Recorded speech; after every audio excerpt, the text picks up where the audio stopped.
Install drying train canisters into the black brackets. Locate the hose in the top shroud closest to the transfer chamber.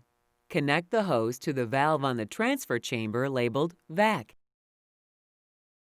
Connect the remainder of the hoses in a series so the inner atmosphere circulates through all 3 canisters.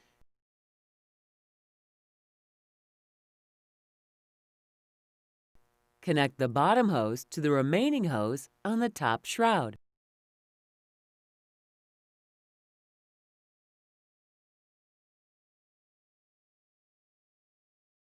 Attach the hose line to your gas of choice.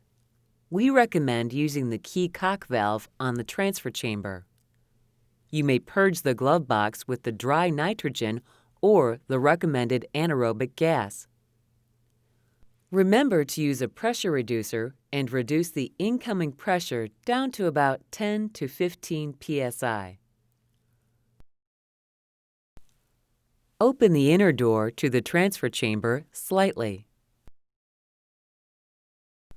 Plug in the catalyst heater unit. Do not turn the catalyst heater on at this time. Plug glove box main power cord into electric power supply. Turn on the main power switch and the interior glove box light. Turn on the vacuum pump and draw a vacuum until the gloves extend into the glove box, just barely touching the glove box floor. When this point is reached, turn off the vacuum pump. Turn on the gas valve and blow in gas.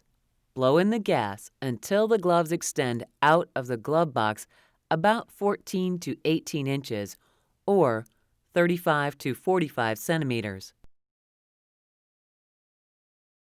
Turn off the gas valve. Repeat this procedure at least 9 to 10 times.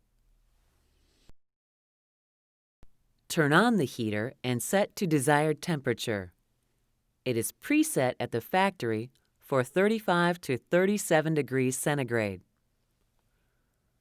As catalyst heater incubates main chamber, fog will begin to develop inside the main chamber.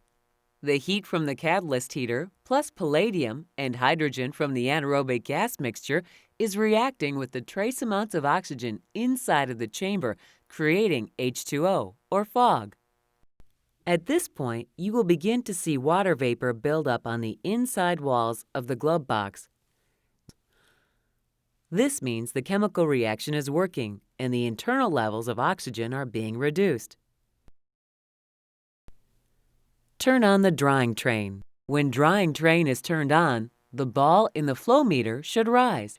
If ball falls below the safe operating range, a blockage has occurred and the internal atmosphere is not circulating through all 3 canisters.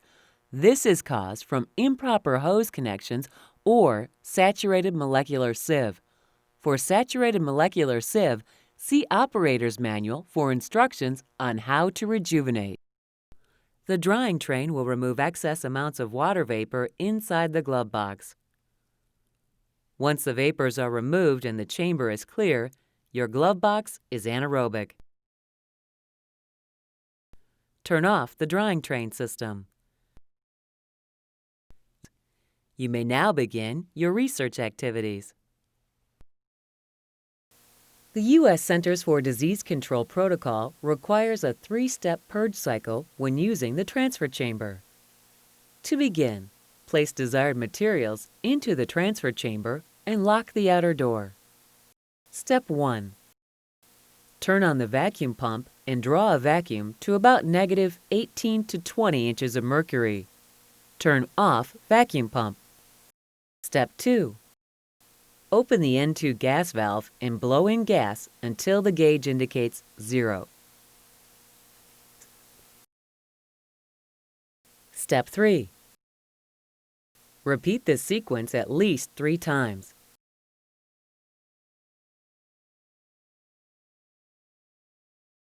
At the end of the 3rd cycle, you may open the inner door and introduce the desired materials into the main chamber.